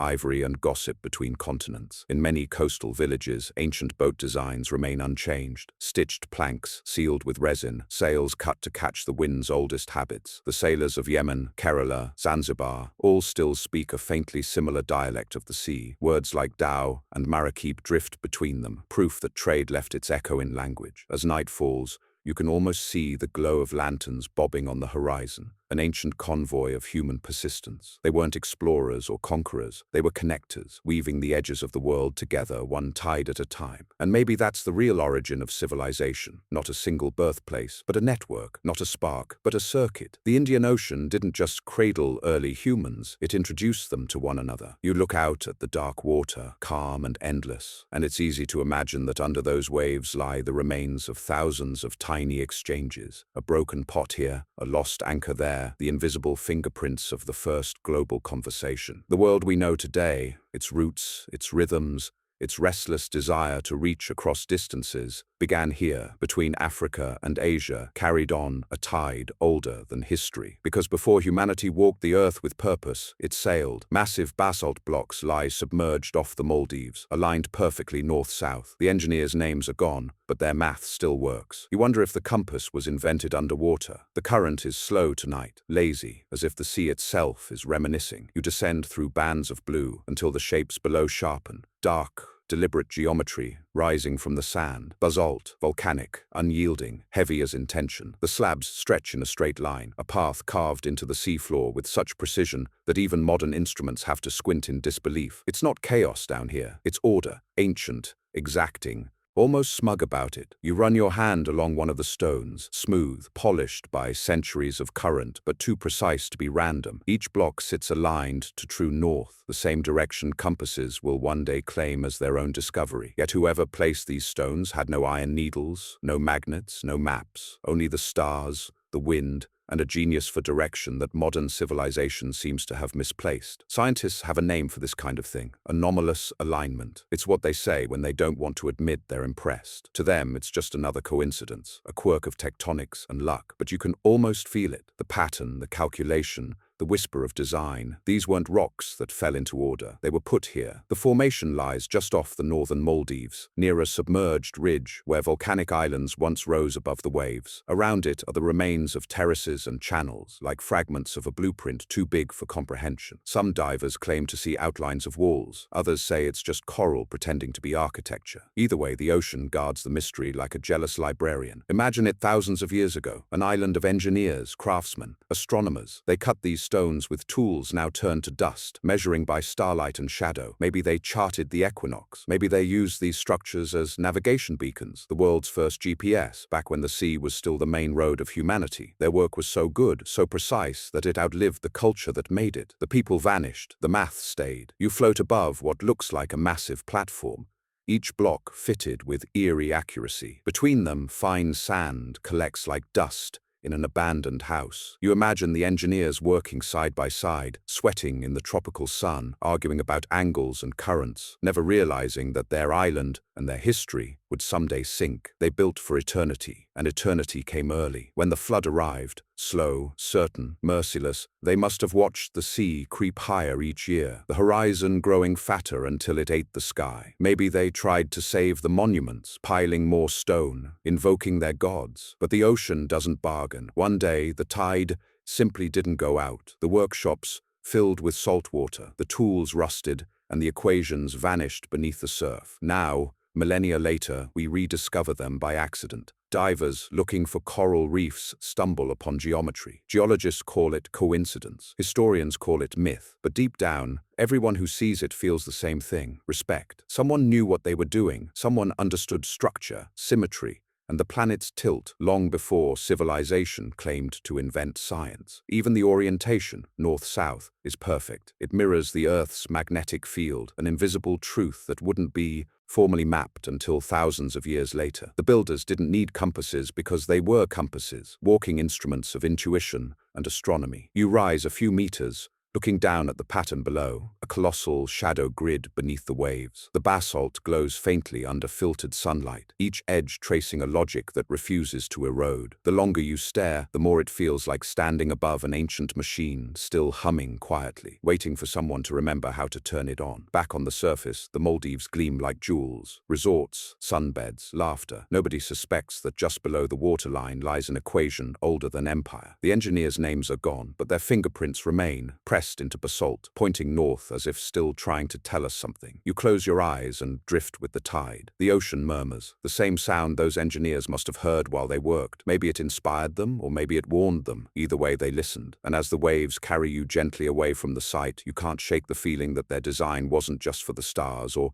navigation, or architecture. Maybe it was for us, a message written in stone, waiting beneath the sea. Remember what we built, and remember that even the sea can't erase precision. Beneath the calm ocean lies the most active plate boundary on Earth. You stand on a prehistoric beach. Moments later, it isn't there. Earthquakes write their own version of once upon a time. At first, the ground hums, softly, like a drumbeat beneath your feet, the kind of vibration you could mistake for thunder or the sea whispering secrets to the shore. But then the sand moves, the horizon wobbles, and you realize this isn't sound, it's the planet shifting its weight. You look around, and the landscape itself seems alive. The trees tremble, birds vanish mid-call, and a crack opens in the distance like a mouth remembering how to speak. The air tastes of minerals and panic. A moment ago you were on solid ground. Now the ground has opinions. Beneath you, deep under the Indian Ocean, titanic slabs of earth are colliding. The Indo-Australian plate pressing against the Eurasian plate in a slow-motion wrestling match that's been going on for tens of millions of years. To you, it's a tremor. To the planet, it's choreography. You can almost hear it, continents grinding like gears, the Earth's crust sighing under pressure. This isn't destruction, it's rearrangement. The same process that raises mountains also buries them. Every inch of calm shoreline you've ever admired is just an intermission in a very long play about chaos. It's easy to forget how violent stability is. The Himalayas, the roof of the world, were once ocean floor. The coral reefs of the Maldives were once hilltops. The land beneath your feet used to be somewhere else entirely. Every time you take a step, you are walking across borrowed time and stolen geography. The tremor intensifies, the beach splits, the tide vanishes, sucked back into the deep like a breath before a scream. And then silence. For a moment it's almost peaceful. The air hangs still, as if waiting for permission to exist again. And then the sea returns, not as water but as a wall. You watch it rise on the horizon, a glittering monster of salt and sunlight, moving faster than thought. This is how stories of gods are born. When nature stops pretending to be subtle, the wave crashes forward, folding the coastline into itself. Trees bend, rocks roll, and the sound, oh, the sound, is like the sky tearing in half. When it's over, the world has redrawn itself. The beach is gone. The river has changed direction. What used to be land is now lagoon. What used to be safety is now mythology. Survivors tell the story differently each time, sometimes as punishment, sometimes as cleansing, sometimes as rebirth. But they all agree on one thing: the earth moved and everything changed. Centuries later, archaeologists will find coral beds high in the mountains and wonder how they got there. They'll uncover layers of ash and clay mixed with human artifacts and realize that civilization wasn't destroyed once, it was destroyed repeatedly. The Great Shift didn't happen then. It's always happening. Even now, deep under the Indian Ocean, the plates continue their argument. Every few years, one side wins for a moment. The ground quakes, a new ridge forms, a new island rises from the water like a secret surfacing. The process is slow enough to lull you into forgetting until it isn't. You imagine the planet from above, not the clean blue marble you see in photos, but a living thing covered in scars. Fault lines snake across it like veins. Each pulse, each quake, each eruption is its heartbeat. Humanity builds its empires between those pulses, pretending permanence exists, and yet in a way, we're part of the same movement. The same tectonic rhythm that crushes continents also made the minerals in your bones, the iron in your blood. You are literally made of earth in motion. The planet isn't your home, it's your ancestor. The sun sets on what used to be a beach. The sea, calm again, laps at a new shoreline, pretending innocence. You stand there, watching the water glow gold, and realize something profound. The earth doesn't destroy, it edits. Every quake, every eruption, every shift is just another revision of the same eternal draft, a story written in magma and rewritten in time. And somewhere between the tremors and the tides, you finally understand. We don't live on the earth, we live with it, inside a story that's still being written, one seismic sentence at a time. Ancient carvings along Tamil Nadu's shore show star maps of constellations visible 12,000 years ago. You lie beneath them and realize the sky too remembers lost continents. The rock beneath you is warm, the night air heavy with salt. Waves break somewhere behind you, steady, patient, the same rhythm they've kept since before writing, before empire, before even memory. Overhead, the stars spill across the sky in reckless abundance. There are so many that it feels like you could drown just looking at them. You reach out to trace the carvings on the stone beside you. Grooves, lines, small circular dots. At first glance, they look like random scratches, but then your eyes adjust and the pattern emerges. Orion, the Pleiades, and something stranger, constellations that don't match the modern sky. Whoever carved these didn't just look up. They recorded a version of the heavens long since erased by time. Astronomers say the Earth wobbles slowly on its axis, a motion called precession. Over thousands of years, that wobble changes which stars are visible where. The sky literally shifts like the slow turning of a cosmic kaleidoscope, which means that these carvings, these maps, record a view that hasn't been visible from this latitude in roughly 12,000 years. You lie there, stunned, because if that's true, it means someone was watching, measuring,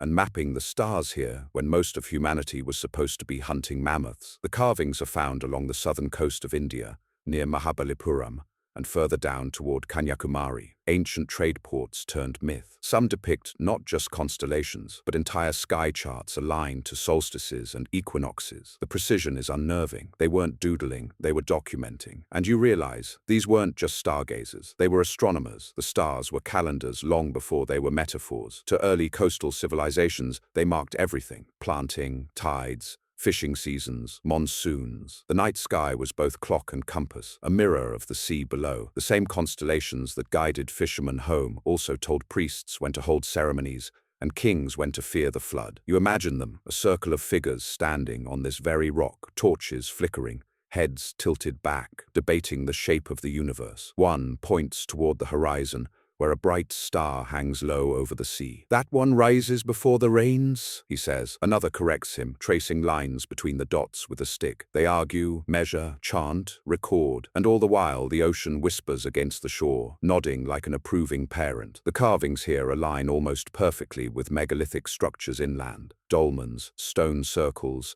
and pillars that catch the first light of solstice dawn. Together they form a network of observation points. Not random shrines, but an ancient observatory spread across hundreds of kilometers. A civilization mapping both the heavens and the earth. As above, so below. Modern science tries to explain it politely. Ancestral proto-astronomy, they call it.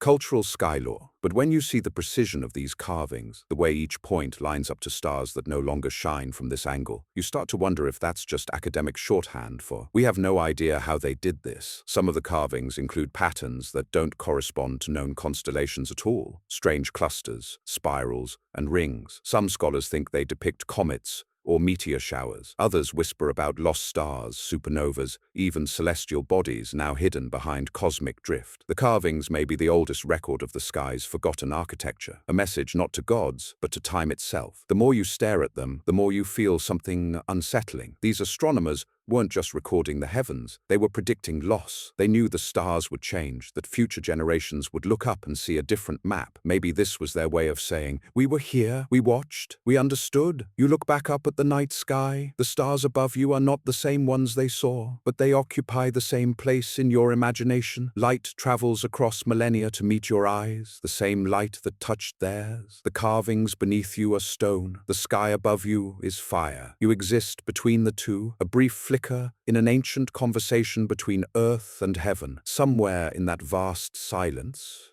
you realize the stars remember what the continents forget. Land sinks, languages fade, oceans rise, but starlight keeps the receipts. You close your eyes, hearing the slow rhythm of waves against stone, and it feels like you're lying inside a map, one that connects the sky, the sea, and every forgotten civilization that ever looked up and dared to wonder what else might be watching back. Hindu texts describe deities crossing the bridge of foam. You realize they weren't flying, they were walking on the dry land before the floods. Myth as eyewitness report. You stand at the edge of the Indian Ocean as the tide retreats, the water drawing thin silver lines across the sand. For a moment it almost looks like a road, pale, glistening, endless. The horizon shimmers in heat and memory, and you can almost see them, the gods striding across the shallows, their reflections flickering in the waves like ancient echoes of light. The Ramayana speaks of Rama and his army crossing the sea to reach Lanka on a bridge built from stone and devotion. Later retellings called it Ram Setu, the bridge of Rama. But older texts used another name, Setu Banda, the bound bridge, a path that once connected two lands. They said it appeared from the foam, a miracle raised by faith. But what if it wasn't miracle at all? What if they were simply describing a world that no longer exists? A world where the land really did stretch from India to Sri Lanka, solid underfoot before the sea claimed it. You remember the satellite images, a chain of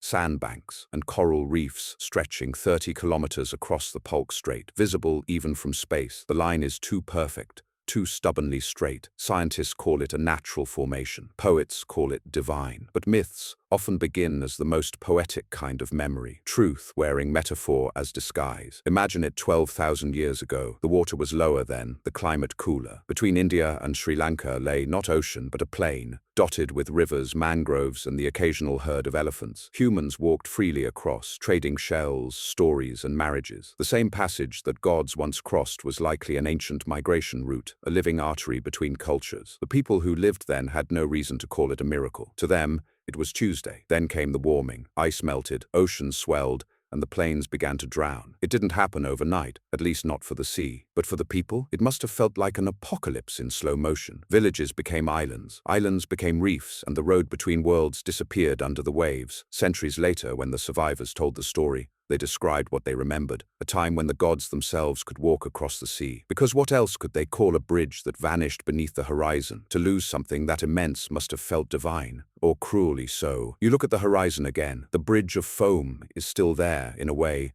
the white crests of waves breaking over the submerged ridge, tracing the path of memory. Pilgrims still travel to its shores, still pray to the sea as if it might part again. The ocean never answers, but it never denies the story either. It just keeps whispering the same rhythm, as if repeating the myth back to itself. You picture the scene from above, the earth mid-breath, the sea reclaiming land grain by grain. A child watches the tide creep closer each season. An elder tells him, the gods are crossing back. Maybe that's how myth begins, not as fiction but as comfort, a way to explain why the world keeps disappearing. Modern scholars dismiss these stories as symbolic, allegories of virtue, devotion, and divine will. But when you stand on that shoreline, with the wind heavy and the surf hissing like prophecy, the symbolism feels almost secondary. You can feel the ghost of geography beneath the waves, the outline of something that once connected and now divides. Even the word setu, bridge, carries the weight of both physics and faith. To build one, even metaphorically, is to defy separation. Maybe that's what the ancients were trying to say. The bridge was real, and so was the loss. Myth is simply how memory survives drowning. The sun lowers toward the water, turning the horizon gold. The foam glows white, exactly like the old verses describe. You imagine Rama and his army stepping across, not gods yet, just people with purpose, crossing a world that the ocean has since erased. You kneel, scoop up a handful of seawater, and watch it run through your fingers. It's the same water that covered the bridge, the same that swallowed the stories, the same that carries them still. You realize then that the gods didn't ascend from heaven. They emerged from memory, and as the waves roll back across the invisible causeway, you finally understand. Myths are not exaggerations of the past. They are eyewitness reports from a time when humans still walked alongside the divine, and sometimes across the sea. Modern genetics shows early humans may have followed the Indian Ocean coast out of Africa. You picture it, generations walking beaches that no longer exist, their footprints now coral. The image comes to you slowly, like a memory that isn't yours. A small band of people, no more than a few dozen, walks along the edge of a continent that hasn't yet decided where its boundaries end. They carry nothing but tools,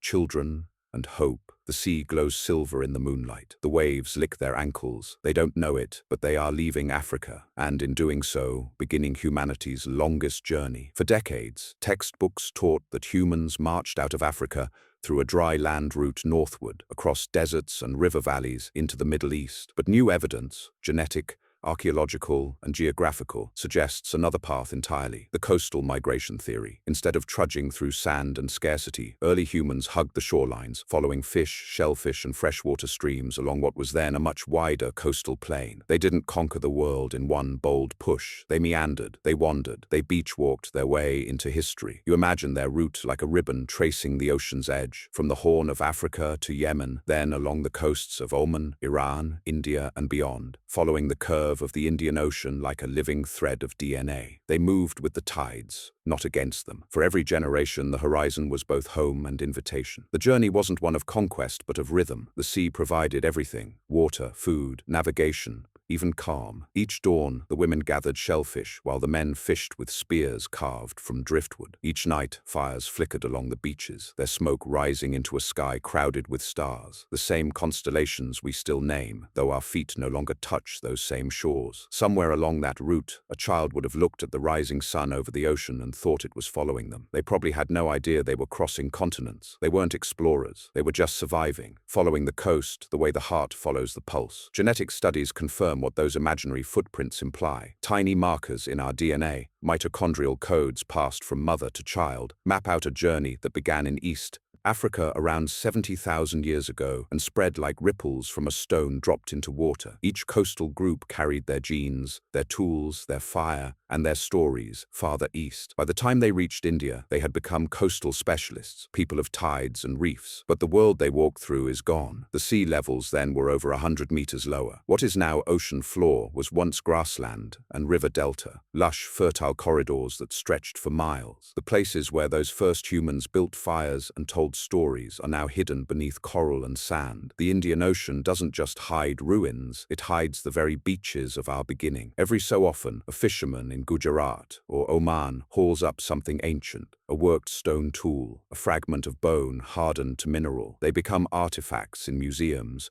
divorced from the tides that once kissed them. But for a few moments in those discoveries, you glimpse the truth. Our species' earliest paths are underwater highways, now blurred by the sea's long patience. And still, the memory lingers in our genes. You can feel it when you stand barefoot at the edge of the surf. That quiet, cellular nostalgia, as if some part of you remembers the route. Maybe that's why the ocean feels familiar, why its rhythm calms us. It's not mystery, it's recognition. Those early beachcombers weren't primitive wanderers. They were engineers of adaptation, learning tides, crafting rafts, reading currents. They discovered the simplest truth of survival. Follow the water and you'll never be lost. By the time their descendants reached Southeast Asia, then Australia, humanity had become amphibious, not in body but in spirit. The sea was no longer a boundary, it was a bloodstream. And somewhere in the Indian Ocean, far below the waves, the traces of their journey remain. Footprints turned to coral, tools fused into reef, stories dissolved into salt. The ocean cradles them still, whispering through its currents a message older than language. We came this way once, and perhaps that's why, even now,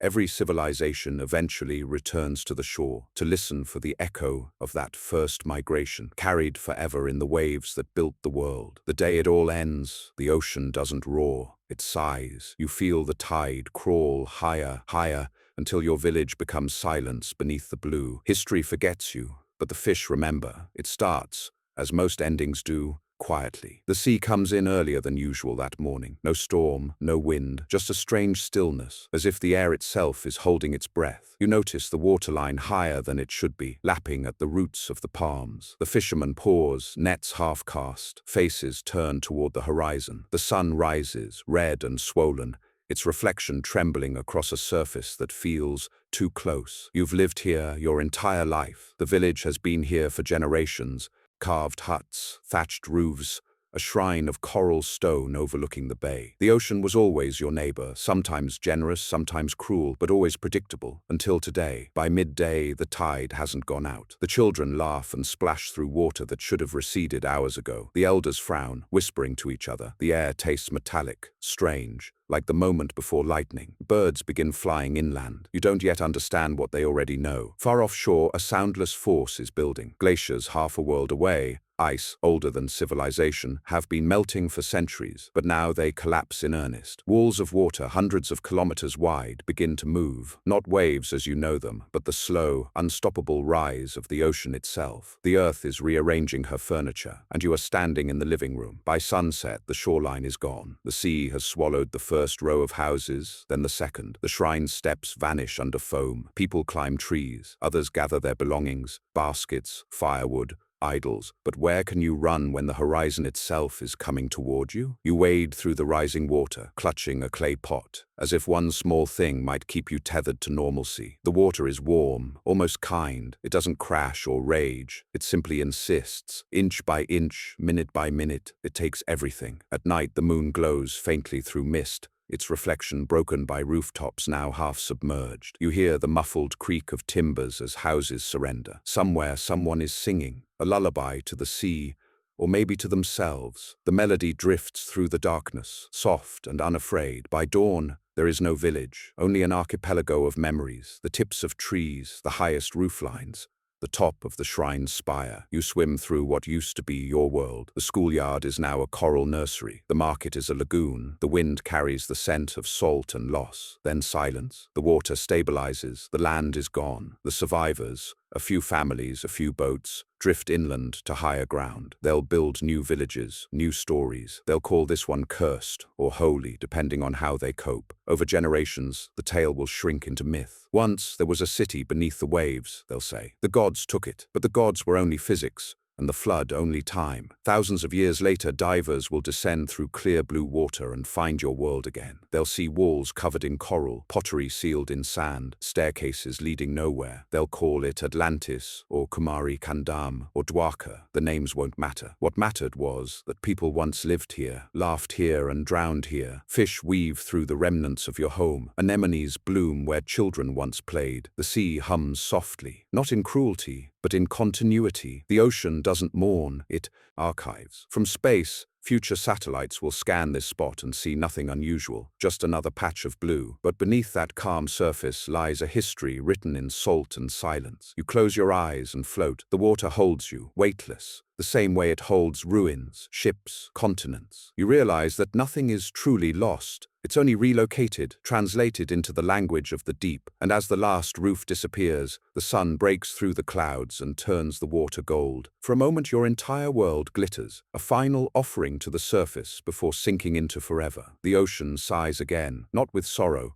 but with memory. It has done this before, it will do this again, and somewhere, beneath its endless surface, your village still stands, quiet, waiting, eternal, its story whispered in bubbles, told to the fish who remember what history forgot. Sonar scans reveal river channels, roads, and even rectangular foundations beneath the Arabian Sea. You realize archaeology's greatest sight might require scuba certification. The hum of the research vessel blends with the ocean's heartbeat, a low, constant thrum that sounds suspiciously like anticipation. You stand on deck, staring at a screen glowing in the dim light. It's not a picture exactly, but a map made of echoes, sonar pulses bouncing off the seabed, returning as shapes, shadows, and secrets. At first, it looks like chaos, tangled squiggles, uneven ridges, but then a pattern appears. Straight lines, grids, angles too precise to be natural. Beneath the Arabian Sea, a ghost city sleeps. You zoom in on the data feed. There, under 70 meters of water, lie the faint but unmistakable traces of something deliberate. Riverbeds that end in perfect right angles, parallel ridges that could be roads, and clusters of rectangles that look eerily like building foundations. Some stretch for hundreds of meters, forming what could only be called neighborhoods. You blink, you're staring at a map of a place that shouldn't exist. The site is off the coast of Gujarat, near the Gulf of Kambat, a stretch of water long considered unremarkable until the early 2000s, when sonar surveys picked up anomalies that made scientists frown and storytellers grin. The data showed structures buried beneath layers of silt, 9,000 years old, maybe older. Too old, in fact, for history to know what to do with them. If the dates hold true, these ruins predate Mesopotamia, Egypt, even the Indus Valley. They rewrite the timeline of civilization entirely, and yet few dare to say it aloud. To confirm it would mean admitting that humanity's first cities may have risen and drowned right here. You imagine what this place looked like before it sank. Rivers threading through green valleys, markets bustling, smoke curling from hearths, families carving out lives on land that would one day become seabed. Perhaps they watched the waters rise inch by inch, telling themselves it was temporary, that the tide always goes out again. But it didn't. Now divers move through that same landscape, flashlights cutting through the murky green. They glide over pavements of stone, rows of pillars, and what might once have been walls. The seafloor feels strangely urban, symmetrical, haunted, alive with geometry. Each flick of a fin stirs up silt that hasn't seen sunlight since before the pyramids were built. The archaeologists who study these formations argue over everything: age, authenticity, even authorship. Some insist it's natural erosion, the work of currents and time. Others see clear evidence of human planning. Roads running parallel, drain-like channels, foundations arranged with intent. One thing is certain: nature doesn't usually draw straight lines. If this really was a city, it may have been the hub of a lost civilization, a maritime culture that thrived on the shores of a much smaller ocean. Its rivers are now drowned, its people long gone, but its design still whispers through sonar waves. lives. You can almost picture them. Artisans chiseling stone, traders setting sail, astronomers mapping the stars. Ordinary lives made extraordinary only because they didn't survive the flood. You lean closer to the screen, watching the patterns appear and fade as the ship sways. Every line feels like a sentence, every shadow a secret. You realize that archaeology, for all its love of ruins, isn't about digging through dirt. It's about listening. The Earth is still talking. It just switched to a lower frequency. Soon the sonar scan completes a full rotation, and the image resolves, a clear, rectangular grid, roads crossing like arteries, a wide central space that could have been a marketplace or a temple. Your heart races. For a moment you're looking not at history, but at home, a civilization that thought it would last forever, just like we do. Later, when you dive over the site yourself, the silence is overwhelming. The sea muffles everything, your breath, your heartbeat, your thoughts. You hover above the foundations, tracing their edges with your eyes. Tiny fish dart through what might once have been doorways. A crab scuttles across what could be the floor of someone's house. The past doesn't feel dead here. It feels submerged, waiting for someone to remember its name. You surface, gasping, the sunlight slicing through the waves. Behind you, the ocean looks as calm and innocent as ever. But now you know better. Beneath that calm lies a map, one drawn by people who lived, built, and vanished long before history began. Their ruins are not myth, they are math. Their streets are not legend, they are latitude and longitude. And someday, when the sea recedes or technology finally catches up, humanity will rediscover what the waves have hidden. Not Atlantis, but us. Flood myths from Africa to Australia tell the same story. Gods angry, waves rising, survivors fleeing to the mountains. You start wondering if myth is just history that drowned. It's a strange kind of déjà vu, hearing the same story repeated by people who never met, across continents separated by thousands of miles and thousands of years. A flood, an angry god, a warning ignored, a few lucky souls clinging to life atop a mountain or a boat, watching the world wash away beneath them. It's everywhere. Africa, Mesopotamia, China, the Pacific Islands, even the frozen North. Every civilization seems to remember the same catastrophe, just with different actors and accents. You've heard the versions before. The Epic of Gilgamesh speaks of Utnapishtim, who was told by the gods to build a massive boat before a flood swallowed the land. The Bible gives you Noah and his ark, bobbing through divine judgment with a zoo for company. The Greeks had Deucalion and Pyrrha, who survived when Zeus decided humanity needed a hard reset. In India, the sage Manu was warned by a talking fish, a clever disguise for Vishnu, that a deluge was coming, and he too built a boat to survive. Different names, same storm. Even in places far from the old world, the Aboriginal peoples of Australia, the tribes of sub-Saharan Africa, the islanders of Polynesia, the same pattern appears. The earth floods, the old world ends, and a new one begins. The survivors emerge to rebuild, humbled and quiet,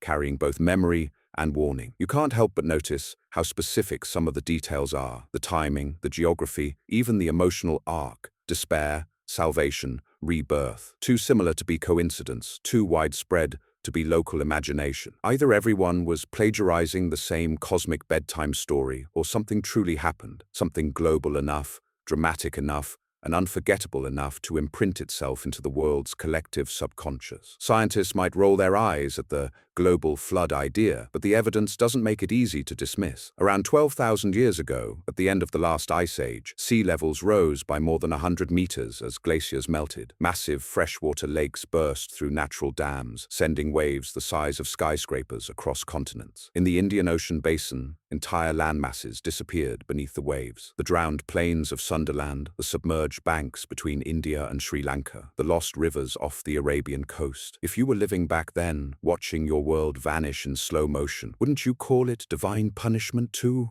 Myth, you realize, might be humanity's first science, the attempt to make sense of the impossible. When your city sinks, you don't yet have the language of tectonic shifts or sea level rise. You have gods. And when you rebuild, you make sure your children never forget. The sea can come back. The flood stories also share another uncanny detail. The survivors always bring knowledge with them. Utnapishtim preserves the art of writing. Manu saves the Vedas. Noah carries seeds and animals. Even in the myths of Polynesia, the ocean doesn't just destroy, it delivers. The flood is both ending and beginning, erasure and renewal. You lie back and picture it, the world as it was then. A web of rivers, fertile plains, small coastal civilizations connected by trade and story. Then slowly the water rises, villages vanish, Entire cultures relocate uphill. As generations pass, the memory distills into metaphor. The gods weren't angry, the ice was melting. But myth doesn't care about physics. It cares about meaning. In some way, these stories are the first history books, written not on paper but in human memory, carried across migrations,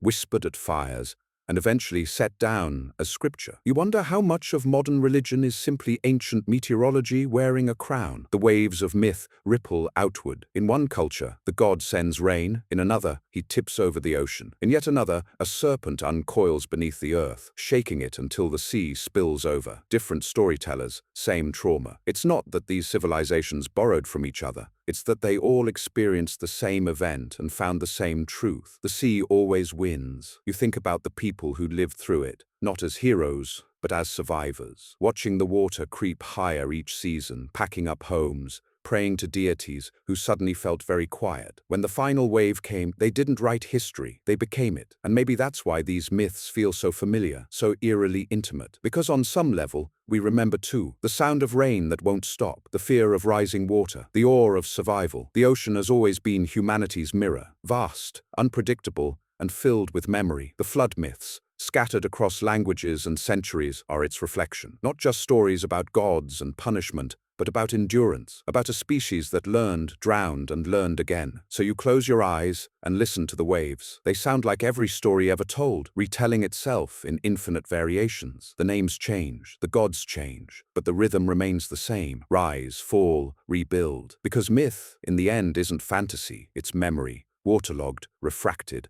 and still moving. What if humanity didn't emerge from Africa, but returned to it after the floods? The Indian Ocean, as the mother who birthed us, lost us, and then pushed us back to dry land. It's a disorienting thought that everything you've ever learned about where we came from might be backward. The textbooks say humanity began in Africa, that we walked out and conquered the world. But what if the truth is stranger? What if, after the seas rose and the continents drowned, we weren't leaving Africa? We were returning, refugees, not pioneers, children coming home to a mother we'd nearly forgotten. You picture it, tens of thousands of years ago. The Indian Ocean wasn't a vast expanse of blue, but a quilt of lush plains, deltas, and forests connecting Africa, Arabia, and Asia. The perfect nursery for early humans. Warm, fertile, abundant, a land where evolution could take its time, where tribes learned to fish, to build, to dream, a place of rivers that no longer flow, of hills that now sleep beneath the waves. Then, the world changed. The ice melted, the cradle filled, the nursery became a grave. The people who lived there fled in every direction, north into Arabia, west into Africa, east into India. The flood didn't scatter us randomly. It rewrote the map of our migrations. What we've always called the out of Africa moment might just have been the back to Africa one, a retreat from a drowned Eden. You look at the map now, tracing the Indian Ocean's rim like a scar, the same curve that connects Kenya to Oman,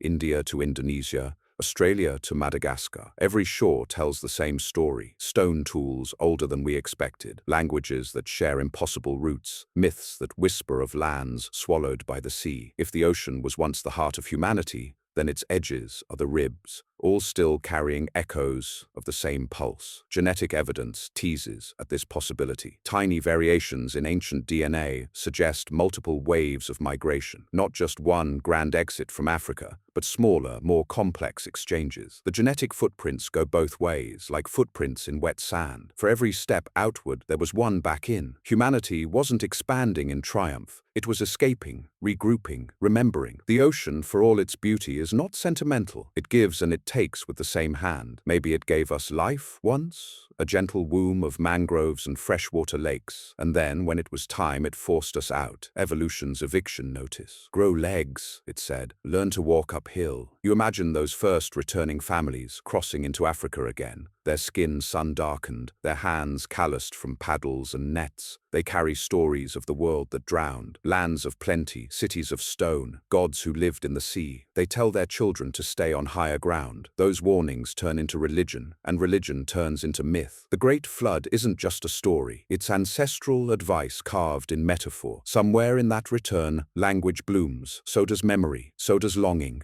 Humans settle inland, build fires, and look back toward the horizon. The ocean becomes legend, a shimmering boundary between what was lost and what survived. The cradle closes, but its lullaby never stops. You can still hear it in the rhythm of waves. It's strange, isn't it? How the ocean and the womb share the same salt, the same silence, the same heartbeat. Every human life begins in fluid. Tiny oceans inside us, repeating the planet's first act. Maybe that's why we've never stopped being drawn to the sea. It's not wanderlust, it's homesickness. You sit by the shore, letting the water lap at your feet. The tide feels familiar, almost affectionate, like a parent reaching out to touch your hand. You realize that humanity's story isn't a straight line, but a tide, advancing, retreating, rising again. We came from the sea, fled from it, and keep finding our way back. So perhaps the Indian Ocean wasn't just the setting of our earliest chapters. Perhaps it was the author, the great mother who raised us, tested us, and then, when the time was right, sent us out into the world, not to conquer but to remember. And maybe every time we stand on a beach, staring into that endless horizon, what we're really doing is listening for her voice, that slow, eternal whisper saying, "Welcome home." Beneath 4 kilometers of water, there are mountains taller than Everest and trenches deeper than fear. Somewhere down there, the first city sleeps. You listen. The current sounds almost like breathing. It's a strange sensation, floating above the oldest world you've never seen. Down there, beneath the pressure, beneath the dark, lies a landscape so vast and alien, it might as well be another planet. You can't see it, but it's there. Ridges that rise higher than the Himalayas, chasms that fall deeper than the Grand Canyon, plains where no sunlight has ever touched. The ocean floor isn't flat. It's a drowned continent of its own, sculpted by forces older than life itself. You imagine drifting down through those black depths. The light fades from turquoise to midnight, then to a kind of blue that doesn't exist above the surface. Ancient, heavy, eternal. Your heartbeat slows. Even sound changes, pressed thin by pressure. Down here, silence has texture. It feels alive. They say more people have walked on the moon than have seen the bottom of the ocean with their own eyes. And yet, the ocean has seen us. It has watched every rise and fall, every island born and buried. The sea is the planet's memory, and memory, like the deep, keeps everything, especially the things we've tried to forget. Sonar maps reveal things that make geologists uneasy. Perfect circles, symmetrical terraces, long linear formations stretching for kilometers. Coincidences, they say. Natural erosion, but it's hard to ignore the geometry. It's hard not to look at those satellite images and see roads, plazas, walls. We call it pattern recognition. The ocean might call it confession. You picture the first city, not mythical, not magical, just misplaced. A place where rivers once met the sea, where trade thrived, where people built in stone because they believed it would last forever. They were right. It did last, just not in the way they expected. Their rooftops now host coral. Their streets are patrolled by fish. The city didn't vanish. It adapted. The ocean hides it all with effortless grace. Sand drifts like slow snow, layering centuries into silence. Creatures glow in the dark, soft and blue, moving through the ruins like living lanterns. Somewhere in that darkness, a statue still stands, face eroded, eyes blind, but the posture unmistakable, proud, defiant, unfinished. The sea keeps it the way a parent keeps a photograph, not out of malice, but out of love. It's humbling to think that the ocean covers more than 70% of the planet, and we've mapped less than a quarter of it. For all our satellites, submarines, and sensors, we're still blind to most of our own home. There could be mountains, canyons, entire lost ecosystems, and maybe, just maybe, the remnants of civilizations that time pretended to erase. The deep is patient. It doesn't reveal, it waits. You close your eyes and listen to a recording from the Mariana Trench. It's not silence, not really. There's a low hum, a distant rumble, a slow rhythm like a giant's breath. Scientists call it tectonic activity,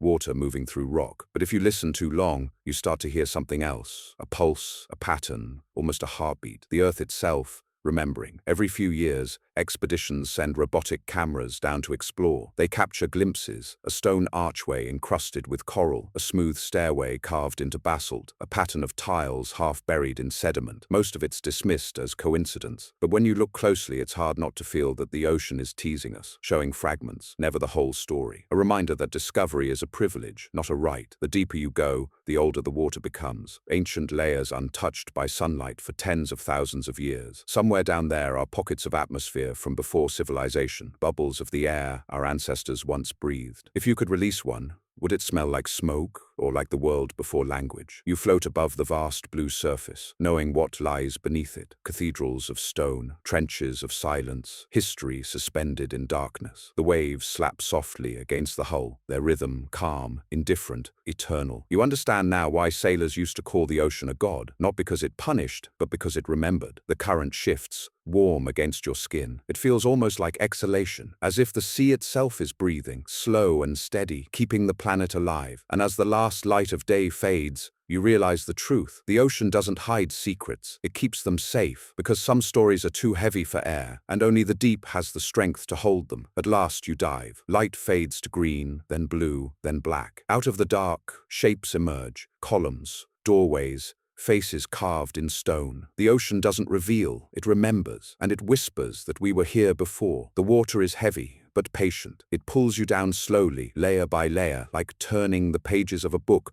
written in pressure and silence. The sound of your breathing fills the mask, deep, rhythmic, the only reminder that you still belong to the air. Above, the surface flickers like memory. Below, the light dissolves. The deeper you go, the more time seems to forget you. At first, there's nothing, just the soft sway of silt and the endless, dark blue calm of infinity. Then your flashlight catches something solid, a corner too sharp to be coral, a line too straight to be chance. You drift closer, columns rise from the sand, tilted, fractured, but deliberate, doorways half buried in sediment, carvings worn smooth by centuries of current. They are neither natural nor entirely human, as if the sea itself finished building what people once began. You hover there, weightless above the ruins. The structures form a city, or what's left of one, a grid of stone platforms, stairs leading nowhere, archways framing the void. Fish glide through the gaps like ghosts rehearsing the same silent routine. It's haunting, but not hostile. The ocean doesn't guard these ruins out of malice. It guards them the way a mother hides keepsakes she can't bear to throw away. You reach out and brush a stone face, eroded, unrecognizable, yet unmistakably human. Eyes that once looked at the sun now stare eternally upward through 40 meters of water. You wonder who carved them. What did they see before the sea came? Did they know it was coming? Or did the tide arrive one day like a thief, stealing everything except memory? There's no sound but your own heartbeat, amplified and slow. Even the fish move quietly, as if honoring the stillness. You shine your light across a wall, and there, faint but deliberate, are markings, spirals, lines, symbols that might have meant home or warning or farewell. You can't read them, but something in you understands. These weren't decorations. They were a message to whoever found this place next. The deeper you go, the older it feels. Beneath one fallen pillar, a rectangular slab juts from the sand. It's engraved with what looks like a map. Rivers and coastlines, now unrecognizable. Maybe it once showed the world as it was before the flood. Maybe it's a memory carved in stone, waiting for someone who still remembers how to read the sea. You switch off your light for a moment. The dark presses in, thick and complete. You expect fear, but what you feel instead is calm. The silence isn't empty, it's full. The ocean hums softly, like a memory you've been carrying all along. It's the sound of time continuing without you, of centuries passing unnoticed. The silence is not the absence of life. It's the sound of everything that once lived, still echoing faintly. When you turn the light back on, the ruins seem closer. You swear the stone face is watching you, not as a warning but as recognition. The sea knows you. It has seen your kind before. Builders, dreamers, destroyers, all ending up the same way, submerged and remembered. You begin to rise, the ruins fading beneath you, swallowed again by shadow. The ascent feels longer than the descent, like leaving a conversation mid-sentence. Sunlight filters down in thin ribbons, and for a moment you glimpse your reflection in your mask. Small, fragile, and impossibly ancient. When you break the surface, the world above seems louder than it should be. The crash of waves, the hiss of air, the shout of gulls. But you can still feel the silence beneath it, steady and patient, holding everything that came before. You float on your back, staring at the horizon. Somewhere below you, the ocean keeps its secrets, not erased, just archived. The ruins sleep, the carvings wait, and the faces gaze upward through endless blue. The sea has no need to explain. It has already told the story once, and in that vast quiet, you understand. The ocean doesn't forget. It doesn't bury the past. It simply carries it deeper, into a silence that hums with memory. Silence that says softly, "We were here before."